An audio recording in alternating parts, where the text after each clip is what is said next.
네, 반갑습니다. 오늘은 성경 공부 33일 차가 되겠습니다. 어제까지 저희가 또 열왕기 하서 15장, 16장을 살펴봤고, 이어서 오늘은 또 미가서를 살펴볼 시간입니다. 어제 날씨 굉장히 추웠죠?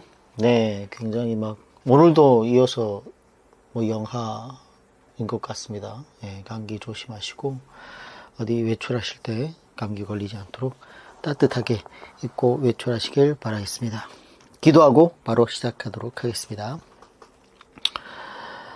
천지 만물을 주관하시는 하나님, 주님의 사랑에 감사와 찬양을 드립니다. 주께서 미천한 저희들을 택하여 주시고 아버지를 알 수 있는 지혜와 총명을 허락해 주셔서 이 시간도 하나님 앞에 우리의 마음을 인도해 주심에 감사를 드립니다. 주님, 우리의 영혼을 피곤치 않게 하시고 오늘도 구약 성경의 미가 선지자를 통해서 주님께 우리에게 어떤 교훈을 드리려고 하는지를 깨닫게 하시고 그 교훈을 받아들여 우리 삶을 주께 영광 드리는 주의 백성들이 되게 도와주시옵소서. 오늘 3일까지도 인도해 준 주님께 감사를 드리며 살아계신 예수님 이름으로 기도드립니다. 아멘. 미가서 구약성경 1291페이지입니다. 1291페이지. 네. 미가서로 가도록 하겠습니다. 같이, 네. 7하 원칙으로 살펴보겠죠? 네. 기록 시기는 이사야가 선지자랑 같은 시대 활동했던, BC 740년에서 700년경으로 추측합니다. 기록 장소는 미가의 고향인 유대 모레셋이라는 곳에서 기록했을 것으로 보고 있고요. 기록한 자는 당연히 미가가 되겠습니다. 대상자는 예루살렘과 사마리아의 기득권자들에게 책망하는 그런 내용이 되겠고, 중요한 내용은 권력자들에 대한 질책과 메시아에 대한 예언이 미가서에 나와 있습니다. 기록 방법은 하나님께서 보여주신 대로 기록하고 있고요. 기록 목적은 백성들에게 지도층의 죄를 폭로하기 위함입니다. 미가 선지자가 얘기하는 얘기도 오늘날 우리 시대에 너무나 꼭 맞는, 어쩌면 우리의 시대상을 보는 것과도 같은 그런 얘기가 됩니다. 그래서 우리가 전에도 봤지만 이스라엘 백성들이 지금 하나님을 제대로 섬기고 있어요? 제대로 안 섬기고 있어요? 제대로 안 섬기고 있어요. 그 이유가 뭐죠? 하나님을 모르니까. 하나님을 어떻게 섬겨야 되는지를 모르니까. 그래서 하나님을 굉장히 어려운 분이시라고 여기고 있다는 거예요. 하나님을 모르니까. 하나님은 무섭고 어렵고 떨리는 그런 분으로 보고 있는데, 그래서 무엇을 가지고 하나님 앞에 나가서 하나님을 경배를 해야 되는지, 높으신 하나님께 어떻게 경배를 해야 되는지, 그리고 송아지나 이런 천천만만의 번제를 드려야 하나님께서 기뻐하시는지, 그리고 자기 강수와 같은 기름을 드려야 하나님께서 기뻐하시는지, 아니면 나의 죄악 때문에 나의 마다들을 바쳐야 하나님께서 기뻐하는지, 이런 것도 구별되지 않을 정도로 하나님을 모르고 있다는 거예요. 그래서 자기 영혼의 죄를 위해서 자기 몸에 난 열매를 드려야 되는 건지, 즉 자식을 번제로 드려야 되는지, 이런 이방 종교들하고 섞여서 하나님을 올바르게 알고 있다, 모르고 있다? 모르고 있다는 거예요. 오늘날도 마찬가지입니다. 하나님을 어떻게 섬기는 것이 하나님이 가장 기뻐하는지를 모른다는 거예요. 11조를 많이 하면 하나님께서 기뻐하지 않느냐. 교회 예배당을 내가 건축하면 기뻐하지 않을까. 어쩌면 이런 쪽으로 많이 이렇게 치우쳐 있는데, 하나님께서 진짜 기뻐하는 거는, 하나님께서 원하는 건 그런 게 아니고 정말 공의를 행하라 너희는. 하나님은 공의로운 하나님이시다 보니까 너희 삶에 있어서 공의를 행하는 것. 두 번째는 정말 인자를 사랑하는 것. 정말 어려운 자를 구제하는 것. 이런 거를 하나님이 기뻐한다는 거예요. 그리고 정말 겸손하게 하나님의 말씀을 따르는 것. 이런 거를 하나님이 원하는 거지, 정말 물질적으로 하나님께 뭘 드린다고 해서 하나님께서 기뻐한다, 기뻐하지 않는다? 그런 걸 원하지 않는다는 거예요. 정말 그래서 하나님의 말씀을 올바르게 듣는 것을 하나님께서 가장 기뻐한다라는 것을 이렇게 미가는 질책하고 있습니다. 그래서 미가는 이 시대의 지도층을 쳐서 예언을 합니다. 이 시대에. 그래서 미가는 경제 정의를 부르짖었던 선지자고, 백성의 두령들, 그리고 거짓 선지자들을 책망했던 거고, 재판장, 제사장들을 쳐서 예언하고 있고요. 미가는 참 목자가 예루살렘이나 사마리아가 아니라 시골 마을 베들레헴에서 나올 것을 예언하고 있고요. 미가는 또 이사야와 동시대에 사역했습니다. 이렇게 정리를 해볼 텐데, 자, 미가부터는 남유다 예언자예요.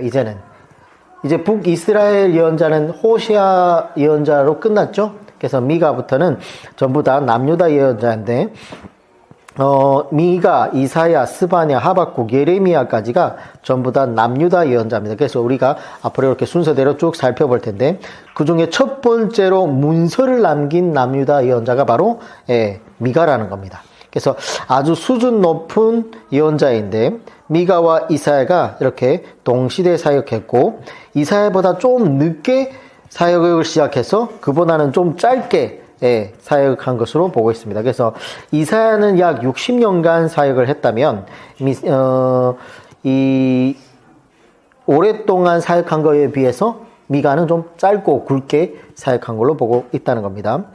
그래서 이 미가는 경제 정의, 그리고 이 시대의 기득권층을 책망하는, 그래서 오늘날도 보면 정말 기득권자들이 너무 이 어려운 사람들을 짓밟고 있는, 그런 것처럼 이때도 있었다 없었다? 있었다는 거예요. 그래서 성경을 통해 한번 살펴보도록 하겠습니다. 미가서 1장 1절. 유다의 왕들 요담과 아하스와 히스기야 시대에 모레셋 사람 미가에게 임한 여호와의 말씀, 곧 사마리아와 예루살렘에 관한 묵시라. 자, 요담은 남유다의 11대 왕, 아하스는 12대 왕, 히스기야가 13대 왕이죠. 그래서 그 위에다가 11, 12, 13 이렇게 적어놓으면 나중에도 구별하기 쉽습니다. 자, 이것을 보면 미가도 꽤 사역을 많이 했다는 걸 볼 수 있어요. 왕 3대를 섬겼으니까. 그래서 그는 시골 출신인데 어디라고요? 모레셋 사람이다. 모레셋이란 지역은 예루살렘에서 대략 서북쪽으로 한 20리 정도 떨어진 시골 마을인데, 마나세라고도 하고 있고, 가드 옆에 있는 지역에 시골 마을이라고 합니다. 1장 14절에 가면 가드 모세렛 이런 얘기도 나오고 있는데, 이 시골 선지자가 무엇에 대해서 책망을 했는가라는 걸 보면, 메시지는 사마리아와 예루살렘에 관한 묵시다, 이렇게 이야기하고 있죠. 사마리아는 북이스라엘의 수도이고 예루살렘은 어디예요? 남유다의 수도이죠. 네, 그래서 오늘날로 말하면 남한도로 봤을 때, 이 한반도를 봤을 때 평양과 서울에 관한 묵시다. 이렇게 수도로에 있는 사람들에게 하는 내용이다. 이렇게 보시면 되겠습니다.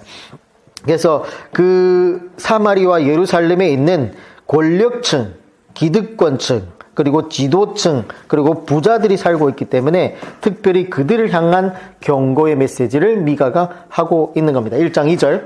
백성들아, 너희는 다 들을지어다. 땅과 거기에 있는 모든 것들아, 자세히 들을지어다. 주 여호와께서 너희에게 대하여 증언하시되 곧 주께서 성전에서 그리하실 것이니라.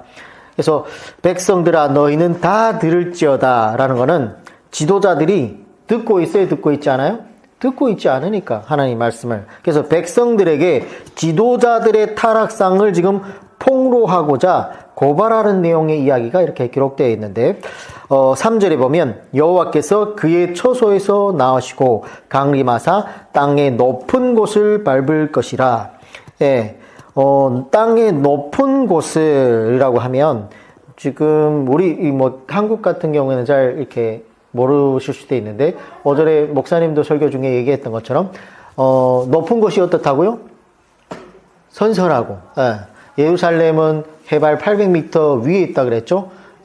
왜냐하면 그곳이 너무 더운 지역이다 보니까 산 꼭대기가 어떻다고요? 선선하고 시원하고 이렇다고요. 그래서 베트남 어디 다낭 같은 데 가봐도 이 산 꼭대기에다가 막 정원을 막 만들어 놨어요. 왜냐하면 너무 더운 지역이다 보니까, 열대 지역이다 보니까, 그런데 이렇게 가서 여름에는 쉰다는 거예요. 예, 그래서 여름 궁전 같이 만들어 놓은 데가 어디라?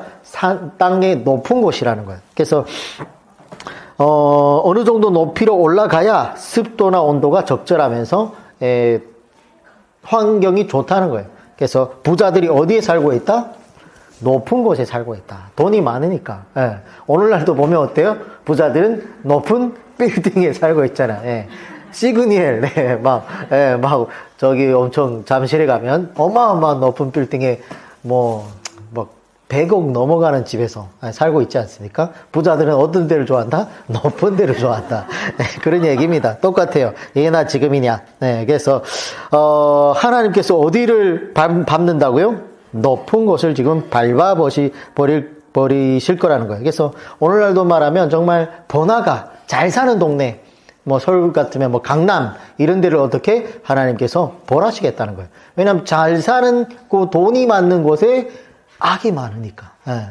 돈이 많으니까 악한 집밖에 할 게 없다는 거예요. 타락할 만한 자금이 넉넉하다는 거예요. 그래서, 거기를 지금 짓밟아 버리겠다라고 얘기를 하는데, 근데 이런 얘기를 오늘날 대형교회에서는 설교를 못 해요. 예. 워낙에 너무 부자들이 많고, 이런 안 좋은, 부정적인 얘기를 설교를 하면, 있겠어요, 안 있겠어요? 다 떠나버리니까. 예, 이런 얘기를 갖고, 설교 구절로 쓸 수가 없어.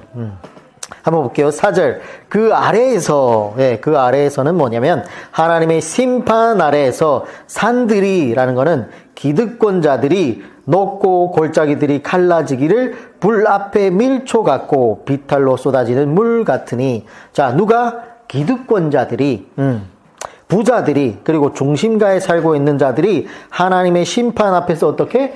양초같이, 초에 불 달면 흘러요, 안 흘러요? 흘러버린다는 그런 것처럼, 물같이 쏟아지는 것처럼 결국 그렇게 심판을 받게 된다는 겁니다. 그러면 왜 그렇게 된다고 했냐면, 이어서 1장 5절에 보면, 이는 다 야곱의 허물로 말미암음이요 이스라엘 족속의 죄로 말미암음이라. 야곱의라는 거는 북이스라엘을 말하는 거죠. 북이스라엘을 말하는 거고, 야곱의 허물이 무엇이냐? 사마리아가 아니냐? 유다의 산당이 무엇이냐? 예루살렘이 아니냐? 이런 얘기를 지금 하고 있죠. 예나 지금이나 하나님은 죄가 가장 싫어한다는 거예요. 죄를 가장 싫어한다는 거예요. 하나님은. 이제는 사마리아가 자랑거리가 아니라 죄악의 온상이 됐다는 거예요. 여로보암의 죄, 이방 신상들, 바알과 아세다롯을 섬기는 이런 죄악상이 되었다는 거예요. 그리고 예루살렘이야말로 또한 죄덩어리 중에 죄덩어리라고 하는 건데, 어쩌면 오늘 우리가 살고 있는 이 나라도 너무나 악하고, 죄악이 많다는 거예요. 죄악이 많은 도시들이 바로 이렇게 큰 도시죠. 사람이 밀집되어 있는 곳, 유행이 가장 많은 곳, 이 세상 풍조가 흘러 넘치는 곳, 그게 바로 죄악의 큰 도시. 그래서 지방만 가도 사람이 없어서 죄를 짓기가 어려워요. 사람이 없어서. 근데 사람이 모여있다 보니까 어때요? 이 타락한 인간들이 모여서 어떻게 하면 더 즐거울까? 어떻게 하면 더 유흥을 해볼까? 어떻게 하면 내 마음이 즐거울까? 취해볼까? 이러면서 어떻게? 죄를 지을 수 있다는 거예요. 자, 6절. 이러므로 내가 사마리아를 들의 무더기 같게 하고 포도 심은 동산 같게 하며, 들의 무더기 같게 하고 포도 심을 동산 같게 하며라는 건 갈아엎어버리겠다는 얘기예요. 또 그 돌들을 골짜기에 쏟아내리고 그 기초를 드러내며, 1장 7절. 그 새긴 우상들을 다 부서지고 그 음행의 값은 다 불살라지며 내가 그 목상들을 다 깨뜨리니 그가 기생의 값으로 모았은즉 그것이 기생의 값으로 돌아가리라. 기생의 값으로라는 거는 오늘날로 말하면 불로소득과가 또 같은 거예요. 노동을 하지 않고 어떻게? 몸을 팔아서 쉽게 얻어지는 돈들을 뭐라고 한다고요? 불로소득이라는 거예요. 그래서 투기한다거나, 땅 투기, 돈 넣고 돈 먹기, 이런 걸 해가지고 나의 노후를 준비를 해보겠다 한다는 건 하나님께서 기뻐한다, 기뻐하지 않는다? 기뻐하지 않는다. 그래서 저도 성경을 잘 모를 때는, 이런 걸 잘 모를 때는 막 투자라고 해야 되나? 코인, 이런 거, 네. 막 이렇게 투자도 하고 했었는데, 하면 된다, 안 된다? 안 된다는 거예요. 그래서 부동산 투기, 집 한 채 쓰면 됐지, 막 10채씩 막 어떻게든 가져보려고 하는 게 하나님 보기에 좋다, 안 좋다? 안 좋다는 겁니다. 그래서 이런 불로소득은 하나님께서 뭐라고? 결국에는 기생의 값으로 모았을즉, 내가 노동을 안 하고 돈을 모았을즉 결국 그걸로 돌아갈 것이다. 이런 얘기를 하고 있습니다. 그래서 노동을 안 하고 돈을 많이 쌓았는데 건강이 없어져서 돈을 다 병원에 갖다 바쳐. 그렇게 된다는 거예요. 그래서 노동을 해서 번 돈이 있고 또 이렇게 병원에 가지 않고 건강하면 좋지 않아요? 하나님께서 그렇게 건강을 지켜준다는 거예요. 근데 이런 불로소득은 어떻게든 빼앗아 간다는 얘기를 하고 있습니다. 1장 8절. 그러므로 내가 애통하며 애곡하고 벌거벗은 몸으로 행하며 들깨같이 애곡하고 타조같이 애통하리니. 자, 왜 이렇게 미가가 지금 애통하고 있냐면 1장 9절을 이어서 보면 그는 그 상처는 고칠 수 없고 그것이 유다까지도 이루고 내 백성의 성문 곧 예루살렘에도 미쳤음이니라. 자, 그 상처는 고칠 수 없다라는 얘기를 여기서 지금 하고 있는데, 남유다의 그 죄악 때문에 그 상처를 고칠 수 있다, 없다? 없다라는 거예요. 예. 어느 정도까지 되면 하나님도 손 쓸 수 없다는 거예요. 인간의 타락이 너무 악에 차면 하나님께서도 소돔 고모라처럼 멸망시킬 수는 있지만 그들을 돌아오게 할 수 있는 방법이 있다, 없다? 없다는 거예요. 근데 대체로 한국은 미신 같은 게 있어요. 한국 기독교는. 기도의 미신, 아니면 하나님은 뭐든지 할 수 있다는 미신. 예. 하나님 전지전능하죠. 예. 뭐든지 할 수 있죠. 예. 천지 만물을 창조해 놓은 거 보세요. 얼마나 멋지게 창조했는가. 전지전능합니다. 그런데 세상 만물이 다 하나님께 순종하더라도 유독 하나, 인간은 마음대로 안 된다고. 인간은 어떻게? 완벽한 의지와 자유를 주셨기 때문에 안 돼요. 예. 우리 아이들이 마음대로 됩니까? 우리 자식이 마음대로 되는 내 마음처럼 안 되잖아요. 완벽한 인격체를 가졌기 때문에 어떻게 할 수가 없어요. 하나님이 이 인간을 정말 기계처럼 만들었으면 그렇게 할 수 있겠죠. 막 이렇게 하나님을 사랑할 수 있도록, 아니면 뭐 소로공처럼 뭐 머리카락 탁 뽑아가지고 나를 좋아하는, 나를 섬기는 백성들 나올지어다 이러면 나올 수 있겠죠. 근데 그걸 하나님이 원하지 않는다고요. 정말 우리가 완벽한 인격체가 스스로 하나님을 사랑하는, 하나님께로 나아오는, 그런 거를 하나님이 원하는 거지. 예를 들어 사랑하는 아내를 기계처럼 로봇하고 결혼하지 않지 않습니까? 근데 요즘은 좀 이상해서 막 어떤 분들은 쿠션이랑 막 결혼하는 사람들이 있어요. 밥 먹을 때도 쿠션을 남편에다 앉혀놓고 자기 아내다 이러면서 그런 분들도 있어요. 유튜브 신기한 분들이 많은데, 근데 하나님은 그렇지 않다는 거예요. 정말 우리 스스로가 하나님께 나아가서 하나님 사랑합니다라고 인격적으로 고백하는 걸 원하지, 하나님 막 이렇게 어떻게 만들어가지고 사랑한다고 말하는 것을 하나님이 원치 않다는 거죠. 그래서 하나님이 그렇게 할 수 있음에도 불구하고 인간들에게는 대화를 통해서, 소통을 통해서 사랑한다라는 고백을 받기 위해서 이 전지전능하지만 인간은 어떻게 할 수가 없다. 근데 대체로 이런 미신에 한국은 빠져 있습니다. 그래서 기도를 열심히 하면 뭐 사람이 바뀐다고 하지만 상처가 어느 정도 깊으면 회복될 수 있다, 없다? 회복이 되기 어렵다. 그래서 상처를 고칠 수 없다는 얘기를 하고 있습니다. 그래서 미가가 울고 지금 애곡하고 있는 겁니다. 그래서 고칠 수 없는 사람들이 결국 가는 곳이 어디예요? 지옥이라는 거죠. 아무리 하나님께서 말을 해서 소통을 해도 결국 스스로 고치지 않으니까 어떻게? 하나님께서 지옥으로 보낼 수밖에 없다는 거예요. 우리는 이것을 빨리 깨달아야 됩니다. 그래서 하나님께서 다 이렇게 막 어떻게든 이렇게 능력으로 막 고칠 수 있다면 그러면 지옥 가는 사람이 없어요. 그렇지 않습니까? 그래서 이런 것도 빨리 깨닫는 것이 좋다. 2장 가겠습니다. 2장에서는 남유다와 북이스라엘이 망할 수밖에 없는 이유에 관해서 이 얘기가 나오는데, 도시의 권력자들 그리고 지도자들이 잘못하고 있기 때문에 나라가 망한다는 겁니다. 2장 1절, 그들이 침상에서 죄를 꾀하며 악을 꾸미고 날이 밝으면 그 손에 힘이 있으므로 그것을 행하는 자는 화 있을진저. 자, 그들이라는 거는 땅의 높은 곳에 사는 사람들, 기득권자들을 말합니다. 침상에서 뭘 한다고요? 죄를 꾀하며 악을 꾸미고.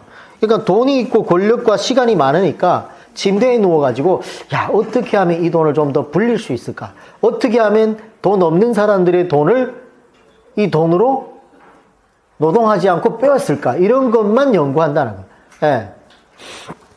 예. 2절, 밭을 탐하여 빼앗고 집들을 탐하여 차지하니 그들이 남자와 그의 집과 사람과 그의 산업을 강탈하도다. 자, 이런 것들을 침대에 누워가지고 어떻게 하면 돈을 좀 더 불려가지고 돈을 벌 것인가? 어떻게 하면 불법적으로, 불법의 경계선에서, 불법도 아니고 합법도 아닌 그 경계선에서 법을 이용해가지고, 내가 돈이 있으니까, 권력이 있으니까 남들의 걸 빼앗으려고 하는 그런 걸 꾸미고 있다는 겁니다.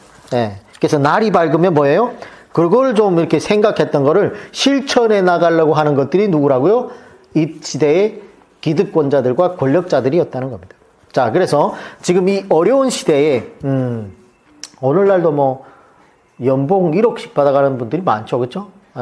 요즘은 뭐 많습니다. 정말 1억이라는 숫자를 우리 서민들이 벌려면 너무 힘든 금액이기도 한데, 연봉이 1억이고 어떤 분들은 월 1억씩 버는 사람들도 수두룩해요. 그런 사람들이 많이 늘어났습니다. 근데 결국엔 뭐냐면 돈 많은 사람들이 더 돈을 많이 벌어가는, 결국에는 빈부격차가 점점 커질 수밖에 없는 그런 시대도, 그런 시대를 이때도 살았지만 오늘날의 시대도 어떻다? 되고 있다는 거예요. 만연되고 있다는 겁니다. 그래서 가진 자들이 끊임없이 더 가지게 되고 없는 자들이 더욱 어려워지면서 양극화가 일어나는 시대가 오늘날의 시대인가 아닌가. 근데 문제는 가진 자들이 그 가진 거를 하나님께서 그 맡겨주신 그 재물을 어떻게 써야 되는지를 알아야 될 텐데, 그것에 만족하지 않고 더욱더 막 이렇게 거품을 인플레이션을 만들어가지고 돈을 가져간다는 거예요. 그래서 솔직히 막 땅 투기를 해가지고 부동산 투기를 해가지고 집을 늘려가는 거는 그리스도인들에게 맞지 않다. 정말 잠잘 곳이 있으면 족한 줄을 알고 감사하게 생각하는 것이 좋다. 그래서 오늘날 예를 들어서 막 돈을 막 고리대금업을 한다. 사채업자, 뭐 돈을 빌려주는 일을 한다. 이런 거는 그리스도인들에게는 맞지 않다는 겁니다. 율법에 형제에게 돈을 꿔줘서는 이자를 받지 말라고 되어 있습니다. 근데 만약에 교회 다니고 있는 뭐 성도인데, 아니면 뭐 집사고 권사고 장로인데 고리대금 업체 이름을 솔로몬이라고 한다거나 뭐 이렇게 하는 게 좋다 안 좋다?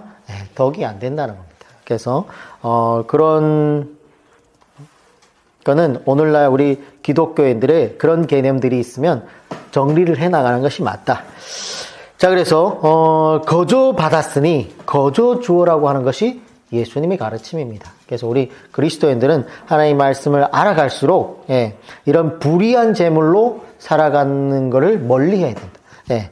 그러면 좋겠습니다. 자, 그리고 2장 3절, 그러므로 여호와의 말씀이 내가 이 족속에게 재앙을 계획하나니 너희의 목이 이에서 벗어나지 못할 것이요 또한 교만하게 다니지 못할 것이라. 이는 재앙의 때임이라 하셨느니라.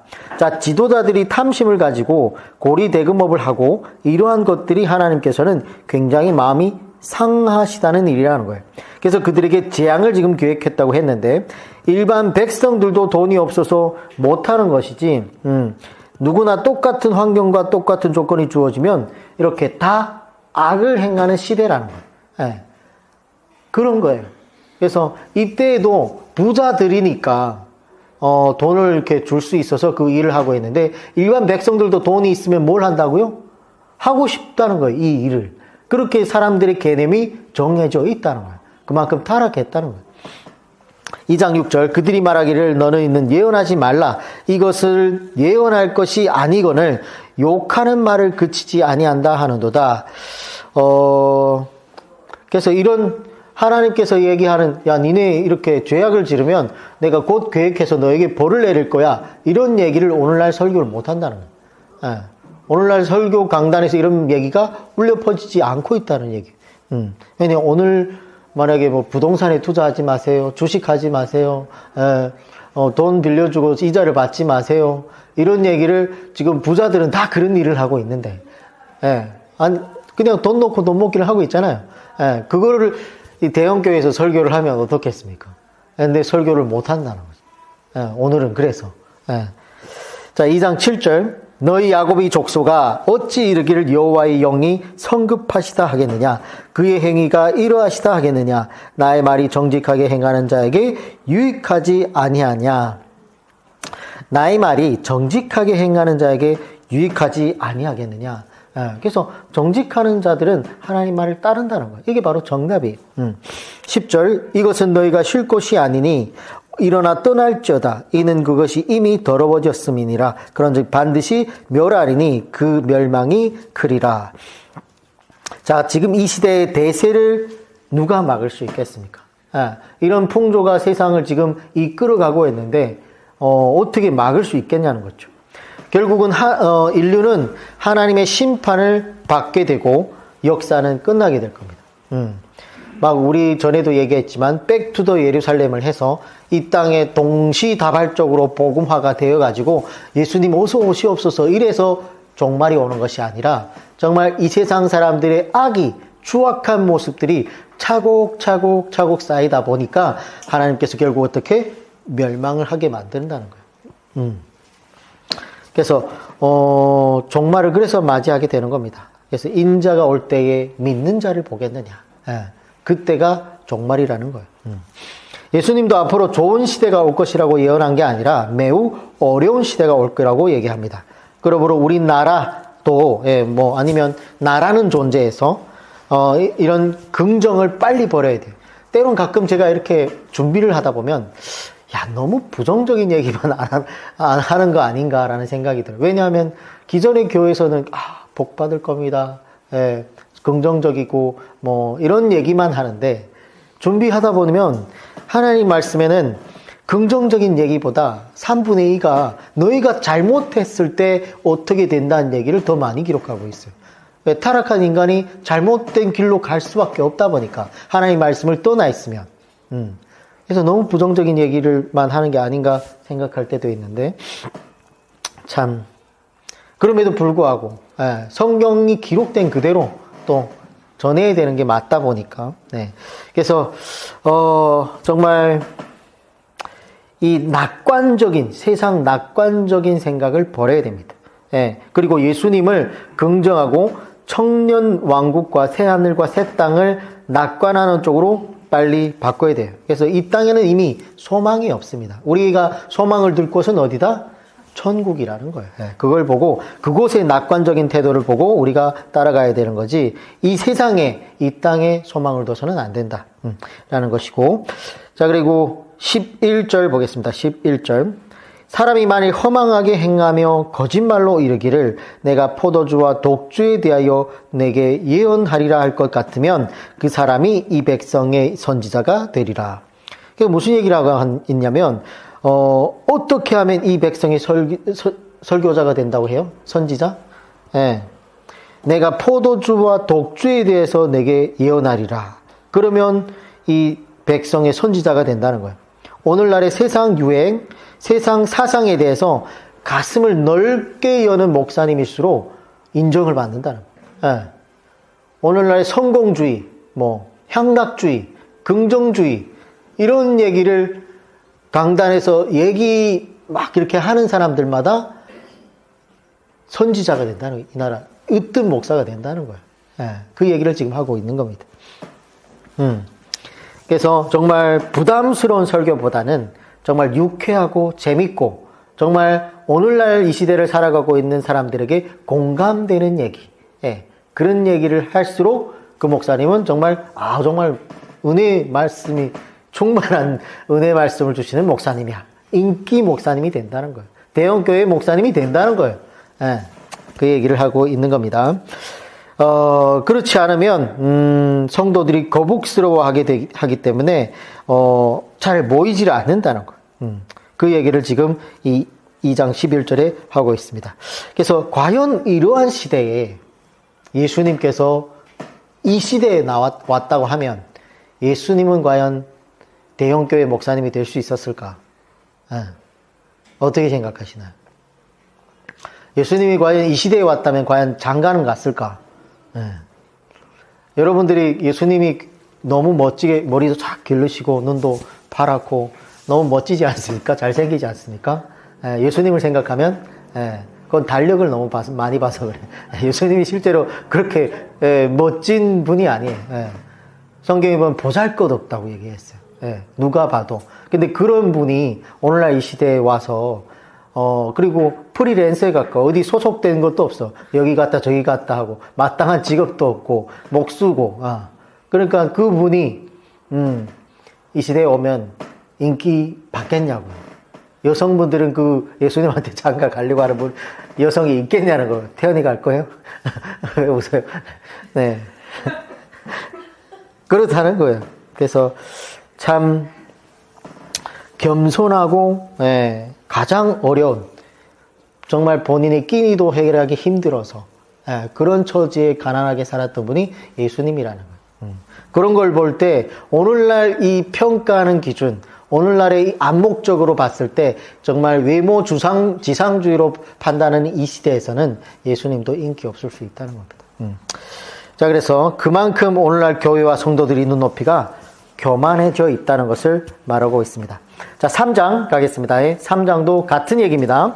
3장 1절 내가 또 이르노니 야곱의 우두머리들과 이스라엘 족속의 통치자들아 들으라. 정의를 아는 것이 너희의 본분이 아니냐. 자, 백성들은 정의를 몰라도 지도자들은 그래도 반드시 정의를 알아야 되는데 근데 오늘날 한국교회가 정치인을 뽑는 것을 보면 정의롭고 정말 정직하고 공의로운 지도자를 뽑는 게 아니에요. 정말 언론에 휘말려서 사건을 보고 좀 인기 있는 정치인 그 사람이 정말 어려운 사람들을 생각하는지 사람 됨됨이가 잘 됐는지 이런 걸 보고 판단하는 것이 아니라 또 어느 한 당에 속해 있거나 너무 좌로나 우로나 치우치는 경우가 많은데 그런 것들도 잘 판단해야 된다는 겁니다. 그래서 정말 오늘날 뭐 정치인들 보면 털어서 먼지 안 하는 사람이 어디 있겠습니까? 그럼에도 불구하고 정말 이렇게 공의와 정의를 그리고 정직하고 그 정직함을 사랑하는 지도자들이 나타나야 될 텐데 너무 안타깝죠. 자, 그래서 중요한 거는 오늘날 뭘 뽑느냐면 과연 저 사람을 뽑았을 때 나한테 이익이 될까 안 될까? 저 사람이 정책을 하는 게 부동산이나 아니면 뭐 이런 걸 봐가지고 그런 걸 보고 뽑는다는 거예요. 결국 백성들이 자기 욕심을 갖고 지도자를 선택한다는 거예요. 그러다 보니까 결국에는 자기 발등을 자기가 찍고 있는 그런 거라는 거죠. 자, 그래서 중요한 거는 정의를 아는 것이 너희의 본분이 아니냐. 하나님은 이렇게 얘기하고 있습니다. 3장 2절 너희가 선을 미워하고 악을 기뻐하여 내 백성의 가죽을 벗기고 그 뼈에서 살을 뜯어 그들의 살을 먹으며 그 가죽을 벗기며 그 뼈를 꺾어 다지기를 냄비와 솥 가운데 담을 고기처럼 하는도다. 지금 지도자들이 잘못된 곳에 세금을 낭비하면서 중산층들이 더욱 부담이 커져가고 있습니다. 뭐 정말 돈 많은 부자들의 세금 뭐 안 내는 정책을 막 바꿔주기도 하고 그렇다는 거예요. 지금 지도자들이. 부자들은 그런데 돈을 로비를 해가지고 어떻게 법을 자기들인데 이익에 맞게 점점 이렇게 바꾼다는 거예요. 그래서 돈 없는 사람들은 점점 돈이 없어지고 이렇다는 거예요. 그래서 백성의 가죽을 벗긴다잖아요. 그리고 그 뼈에서 살을 뜯어 먹는다는 거예요. 우리가 양을 키워도 양 털만 깎아야 되는데 가죽을 벗긴다는 거예요. 그런 얘기를 하는 겁니다. 그래서 오늘날 뭐 교회도 어떻게 보면은 건물 예배당을 너무 어마어마하게 지어놨어. 막 1,000억, 2,000억, 뭐 저기 사랑의 교회 건물이 2,000억이 넘어간다고 하는데, 그거 다 빚 아닙니까? 빚. 근데 그 빚을 누가 내고 있어요? 성도들이 내고 있죠. 성도들이 헌금해서 그걸 갖고 있잖아요. 예. 그러니까 어때요? 그런 건물을 하나 지으려고, 수천억을 들여가지고, 정말 성도들의 그 피땀 흘려 번 돈을 그런 데 쓴다는 거예요. 그런 데 쓴다는 거예요.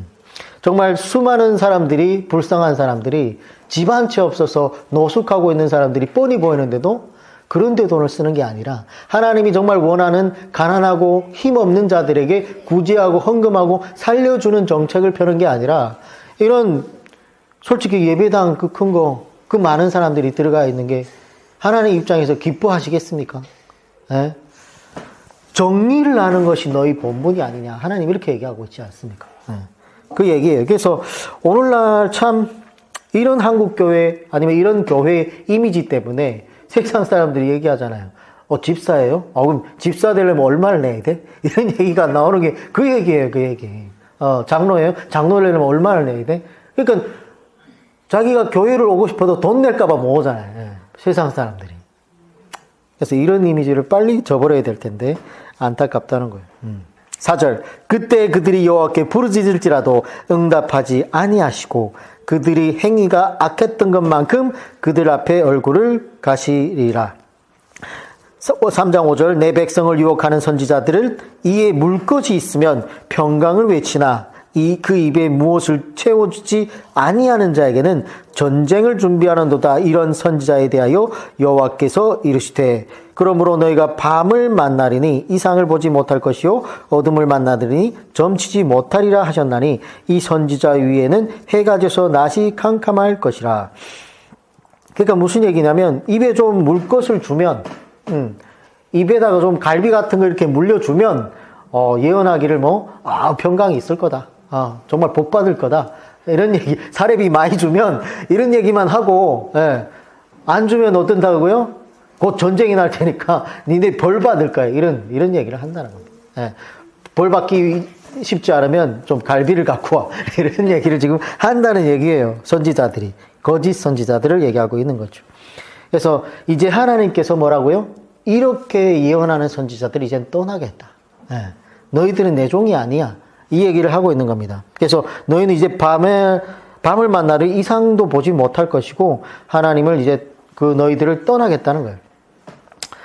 이렇게 목회를 하는 목회자들은 하나님께서 목회자가 아니라는 입장에서 지금 얘기를 하고 있는 겁니다.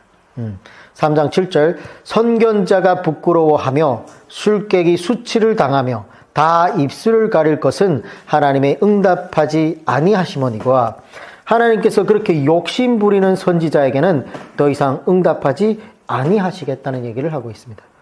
8절 오직 나는 여호와의 영으로 말미암아 능력과 정의와 용기로 충만해져서 야곱의 허물과 이스라엘의 죄를 그들에게 보이리라. 예.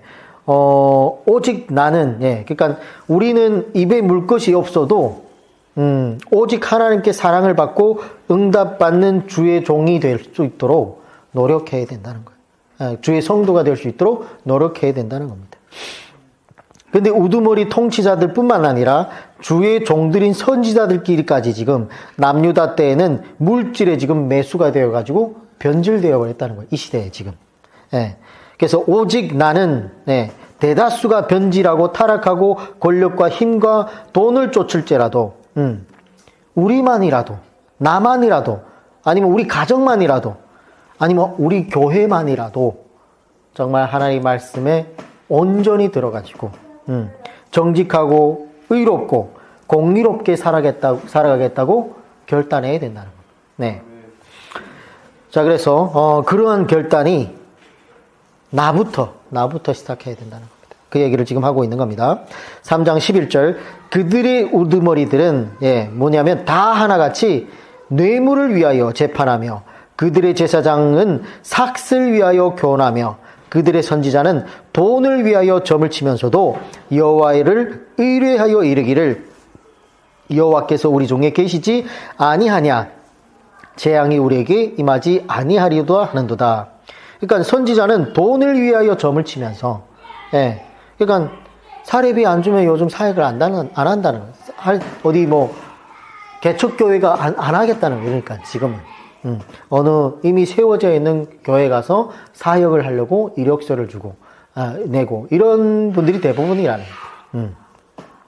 그래서 오늘날 신학생들 가운데 참 정말 이런 마음을 갖고 하나님의 정말 말씀을 올바르게 전하려고 하는 신학생들이 많이 나타나야 되는데, 근데 성경을 아무리 봐도 신학교가 성경을 안 가르쳐요. 제가 지금 성경 신학을 하고 있는데 지금 신학 전공 과목은 다 끝냈어요. 다 끝냈음에도 불구하고 성경을 가르치지 않아요. 근데 왜 또 신학을 해야 하느냐? 신학을 안 하고 공부를 안 하고 자격이 없으면 성경을 가르칠 수 있는 자격이 없어요. 예.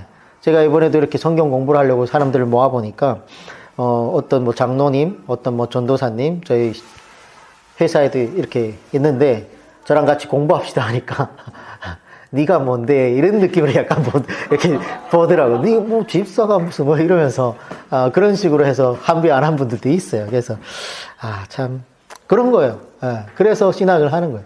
예. 어디 신학교를 나왔습니까? 저 아직 신학교 안 나왔는데, 이러면 신뢰가 떨어진다는 거예요. 그래서 아무리 신학교가 성경을 가르치지 않아도 신학을 해야만, 또 올바르게 해야만 목회자가 될 수 있는 길은 어쩔 수 없는 거예요. 그래서 신학을 하는 것도 그런 것 때문에 지금 하고 있습니다. 자, 그래서 여호와께서 우리 중에 계시지 아니하냐, 재앙이 우리에게 임하지 아니하리라, 이런 얘기를 다 거짓말이라는 거예요. 다 거짓말. 예, 돈 좀 주면 긍정적인 얘기를 하고, 돈 안 주면 이런 얘기를 한다는 거예요. 그래서 결국에는 성도들에게 최면을 거는 거랑 똑같아요. 죄를 짓고 있는 게 뻔히 보이면서도 교회 잘 나오고, 헌금 많이 하고 있으니까 어때요? 긍정적인 얘기밖에 안 한다는 거예요. 성도들에게 지금 최면을 걸고 있는 죄의 종들이라는 거예요. 거짓 선지자들이라는 거예요. 미가 3장 12절, 이러므로 너희로 말미암아 시온을 갈아엎을 밭이 되고 예루살렘은 무더기가 되고 성전에 사는 숲풀의 높은 곳이 되리라. 너희로 말미암아, 그러니까 너희들 때문에 죄를 받게 될 것이다. 너희들 때문에 곧 벌이 내릴 것이다. 이런 설교를 할 수 있겠습니까? 못한다는 것이. 그래서 성전에 사는 숲풀의 높은 곳이 되리라. 그러니까 잡초로 뒤덮일 곳이 결국 될 것이다. 이런 얘기를 하고 있습니다. 그래서 결국은 가르치는 자가 제일 문제입니다. 가르치는 자가. 그래서 신약 성경을 보면 목회자에게는 메이저급 심판이 있다고 되어 있습니다. 예. 야고보서 3장 1절에 나오는 얘기인데, 야고보가 이런 얘기했어요. 너희들은 선생이 많이 되지를 말라. 예. 왜냐하면 선생될 자들에게는 더 큰 심판이 이를 것이다. 왜냐하면 잘못 가르치면 더 큰 심판이 있다는 거예요. 예. 그 얘기를 야고보가 하고 있습니다. 4장 가겠습니다. 4장. 이제 4장, 5장은 어려운 이야기가 좀 나오는데, 미가서를 보면서 알 수 없는 것은 마지막 시대가 되면 될수록 하나님의 심판은 불타오르고 하나님의 심판도 결국 점점 커진다는 것을 볼 수 있습니다. 그런데 거짓 선지자들은 뭐예요? 하나같이 이야기를 하기를 괜찮을 겁니다. 아무 일 없습니다. 긍정적으로 생각하세요. 긍정적인 힘 이러면서 평강할 겁니다. 복 받을 겁니다. 이런 얘기만 한다는 거예요. 그래서 좋게 생각하십시오. 이런 설교를 정말 잘 판단해야 된다는 거예요. 자, 4장 1절에 보면 끝날에 이르러는 여호와의 전에 산이 산들의 꼭대기에 굳게 서며 작은 산들 위에 뛰어나고 민족들이 그리로 몰려갈 것이다. 자, 끝날에 라는 거는 여기에서는 예수님의 초림 때를 말합니다. 이러므로 4장 1절 이하는 초림에 대한 말씀이에요. 그래서 이제는 다른 방법, 다른 희망이 없고 결국은 뭐예요? 예수님이 와야, 예수님께서 오셔야 새로운 희망으로 이 이스라엘 백성들을 어떻게 회복시켜 준다는 거예요. 이제는 그 정도로 이스라엘 백성들이 타락상이 짙어 간다는 겁니다. 이것이 미가서의 결론입니다. 그래서 예수님이 오셔서 십자가를 지셔야만이 새로운 역사가 이루어질 것이다 라는 것을 미가가 얘기를 하고 있고, 5장은 더 놀라운 것은 지금 참 목자가 있는가 이런 식으로 얘기를 하고 있는데, 지금 목자가 다 타락했기 때문에 어쩌면 참 목자, 참 지도자가 없다는 얘기를 하고 있습니다. 그래서 다 타락하고 왕도 타락하고, 그런데 참 목자, 참 지도자, 참 선지자, 참 왕이신 그런 예수님께서 오시는데 어디에서 태어난다고요? 베들레헴에서 태어난다고. 강남 한복판에서 태어나는 게 아니라 저 어디 시골 정말 이름도 없는 동네에서 태어난다 해야 된다고요. 오늘날로 말하면 어느 학교 나왔어? 뭐 어느 출신이야? 강남군이야? 뭐 대치동에서 공부했어? 뭐 이런 학벌, SKY, 고려대, 연세대 뭐 이런 데를 서울대를 나와야 이렇게 좀 되는데 어디에서 나온다고요? 강남 한복판이 아니라 미국 저기 LA가 아니라 시골 마을 정말 이름도 없는 베들레헴에서 누가 나온다고요? 예수님이 탄생한다. 이런 얘기를 지금 하고 있는 것입니다. 그래서 구약 성경 그 수많은 선지서들 중에서 그 어디에도 예수님이 어디에 태어난다는 얘기가 없습니다. 딱 요 미가서 5장 2절에만 요 예언이 나오는데, 미가서 5장 2절은 다 같이 한번 읽어볼게요. 네, 시작. 베들레헴 에브라다야, 너는 유다 족속 중에 작을지라도 이스라엘을 다스릴 자가 내게서 내게로 나올 것이라. 그는 근본의 상고의 영원에 있으니라. 네, 상고예라는 얘기도 태초예라는 말과 똑같은 겁니다. 그래서 베들레헴에서 유다 족속 중에 가든 작은 마을일지라도 예수님이 어디서 태어난다고요? 거기서 태어난다는 거예요. 에브라다라는 것은 베들레헴의 고대 명칭입니다. 그래서 베들레헴 에브라다야 이렇게 얘기하는 거고, 그래서 베들레헴 뭐 이런 똑같습니다. 그런 얘기고 문학적인 기법인데, 그래서 태초이고 영원에 있는 메시아께서 너희에게서 나오실 것이라는 걸 지금 미가가 예언하고 있는 것이고, 그러므로 오늘날 기독권자들과 지도자들에게는 정말로 이해할 수 없는 내용이 미가서를 통해서 이렇게 선포되고 있는 것을 보고 있습니다. 그래서 메시아가 베들레헴에서 나오실 것을 미가를 통하여 유일하게 이렇게 제공되고 있는 것을 볼 수 있어요. 그래서 나중에 신약성경 마태복음에도 보면 율법사들이 이 미가서의 예언을 알았기 때문에 그 헤롯 왕에게 이 정보를 전달하게 되는 그런 내용이 마태복음에도 나오게 됩니다. 그래서 6장 가보겠습니다. 6장 6절.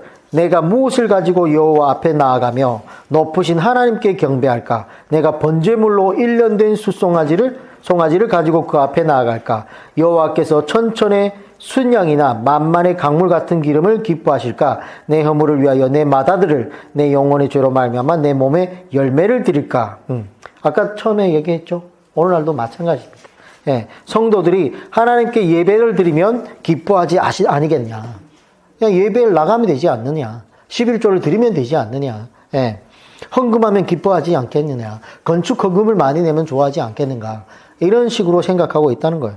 근데 하나님께서 이런 종교행위, 마음이 들어가지 않은 그냥 의식적으로 하고 있는 종교행위를 어떻게 미워하신다는 거예요. 미워하신다. 종교 생활을 하면서 정말 우리의 몸과 마음을 다 들여서, 그리고 하나님 말씀을 들었는데 삶에 전혀 변화가 없고 삶에 예배가 없다면 그거는 그냥 종교 의식에 불과하다는 거예요. 하나님. 그래서 교회에 나서 정말 올바르게 하나님 말씀을 들었다면 그 말씀대로 살아가야 되는 삶의 예배가 필요하다는 거예요. 그 자세와 태도가 필요하다는 거예요. 근데 그냥 예배만 오면 되지 않나? 11조만 되지 않냐? 이런 생각을 하고 있는 것은 하나님께서 제일 싫어하신다는 거예요. 그래서 의식적인 예배와 의식적인 봉헌과 함께 반드시 우리의 삶의 예배와 삶의 봉헌이 함께 드려져야 하나님께 드려지는 올바른 예배가 될 수 있다는 거예요. 6장 8절 사람아 주께서 선한 것이 무엇임을 내게 보이셨나니 여호와께서 내게 구하는 것은 오직 정의를 행하며 인자를 사랑하며 겸손하게 내 하나님께 행하는 것이 아니냐. 그래서 인자를 사랑하며, 여기 헤세드라는 히브리어인데 이는 한마디로 말하면 이웃사랑이에요. 이웃사랑.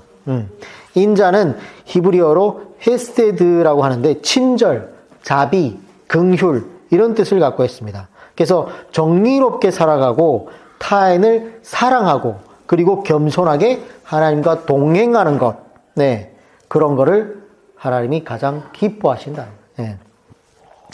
오늘 한국교회가 믿음 하면서 정의로우지 못하다는 거예요. 예. 오직 믿음이라고 하면서 예. 믿음의 행함이 없다는 거예요. 그리고 이웃을 사랑하지 않는다는 거예요. 겸손히 하나님과도 동행하지 않고 있다는 거예요. 그래서 하나님께서 기뻐하신 것은 이런 거지만 결국 성도들은 모르고 있다는 거예요. 그래서 앞에 나왔던 구절처럼 내가 무엇을 가지고 하나님을 기쁘게 해야 되냐? 예배 나가면 되지 않냐? 11절 많이 드리면 되지 않냐? 이런 생각을 갖고 있다는 거예요. 자, 그리고 6장 9절 여호와께서 성읍을 향하여 외쳐 부르시나니, 그러니까 사마리아와 예루살렘을 향하여 이런 뜻입니다. 외쳐 부르시나니 지혜는 주의 이름을 경외함이니라. 너희는 매가 예비되었나니 그것을 정하신 네가 누구인지 들을지어니라. 자, 이 말은 하나님께서 사마리와 예루살렘의 기득권자들에게 잘 들으라고 이렇게 경고하는 얘기입니다. 무엇을 이야기하느냐면 지혜, 개역 성경에는 완전한 지혜라고 되어 있는데 완전한 지혜는 주의 이름을 경외하는 것이 완전한 지혜라는 거예요. 정말 지혜가 어디에서 비롯된가를 우리가 살펴보면 하나님을 두려워하는 것에서부터 지혜가 비롯됐다는 거예요. 예. 그래서 한국교회가 지혜가 없다라고 하는 것은 하나님의 말씀을 모르기 때문에 올바르게 경외할 줄을 모르고 두려워할 줄을 모르고 있기 때문에 결국 지혜가 나오지 않고 있는 거라는 거죠.